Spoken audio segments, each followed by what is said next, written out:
Andy Baryer, Handy Andy, back at it with another review. We're looking at the Aventon Pace e-bike. Believe it or not, these are electric bikes. Two different versions. This is the step-through version. You'll notice that it's missing that bar on the top, what makes it easier to mount on and off the e-bike. Now, a lot of people aren't going to notice or realize that these are electric bikes. Which one is right for you? Well, we're going to get all into that in this review. So sit back, relax, get your popcorn ready, folks, and cue in the intro.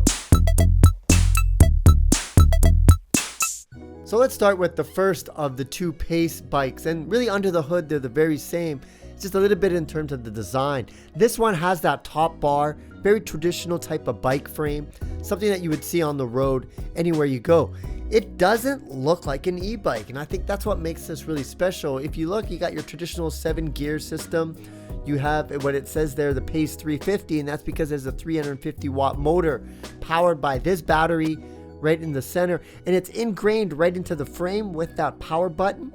And then what you do is you activate the power on the left hand side. There is a power button on the left right beside the throttle, and that activates the power assist and the pedal assist, I should say.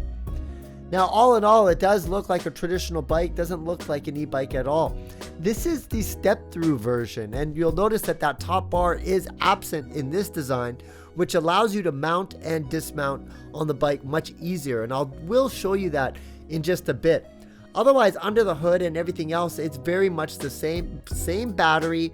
The bottom part of that frame where the battery is embedded on looks almost identical.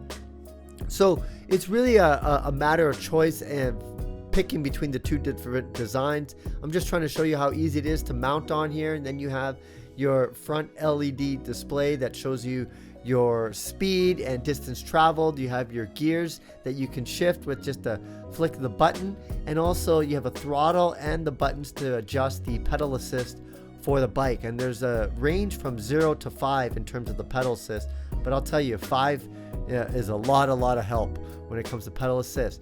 You do have a nice LED front headlight as well, because it is a battery powered bike. You're gonna have those features as well.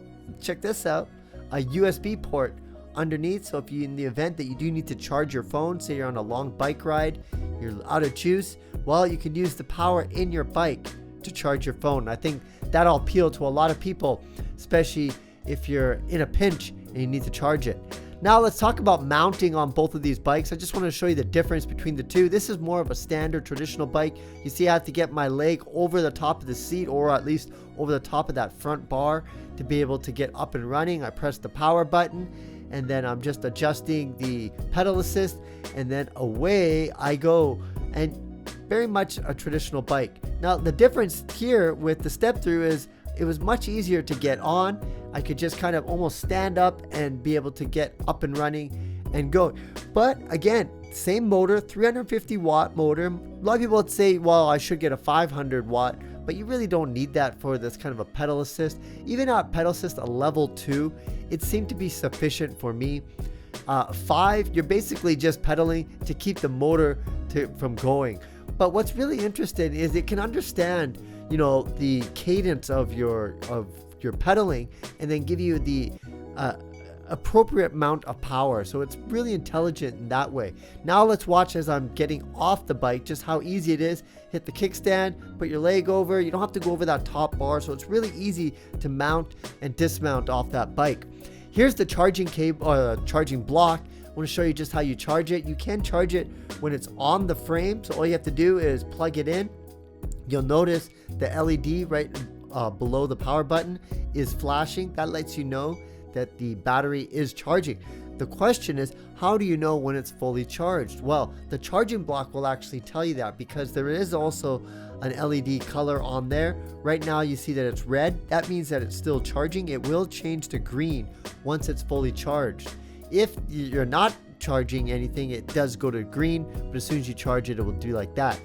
The other option is to take the battery off, and you can charge it in a different location. So between the two Pace models, you have a lot of choice if you want that step-through design to make it easier to get on and off the bike, or you can have more of a traditional bike frame. But these are for your casual, weekend strolls. You want to have a little bit of extra help in the power department. You have that at a touch of a button. So if you are in the market for an e-bike, check this out. Aventon Pace series. Pretty nice. 350 is all you need. I'm Andy Baryer. Handy Andy. Make sure you like and subscribe. See you again next time.